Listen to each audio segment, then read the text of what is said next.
So your father is the person in your family who went through the Holocaust. Yes. Could you just give us in 2 or 3 sentences a sort of brief summary of his experiences? Well, let's see, in 2 or 3 sentences.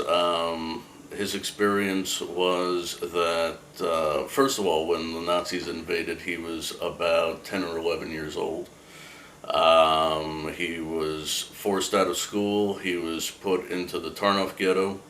My grandmother was an American citizen, so the Germans put my family into a political prison in Krakow, a prison called Montelupich. And then they were sent off to Bergen-Belsen concentration camp.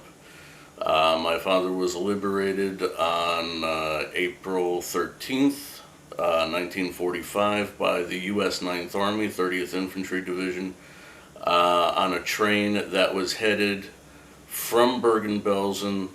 It was headed to another concentration camp, but it was captured by the American Army at Farelsleben. How old was your father when he arrived in the United States? Let's see, when he arrived in the United States, he would have been 19, I believe. Yeah. And where did he settle in the United States? Well, the interesting thing is that first my family came in through the port of New Orleans. And my father and my grandfather stayed in New Orleans while my grandmother and my aunt went up to New York because my father's aunt lived in New York. So then they joined them afterwards when they had enough money. Did they live in Manhattan or the Bronx? No, they lived in the Bronx. In the Bronx. And where did he meet your mother? In the Bronx. Actually, it's ironic. My aunt, I believe, lived in the same building as my mother and her parents.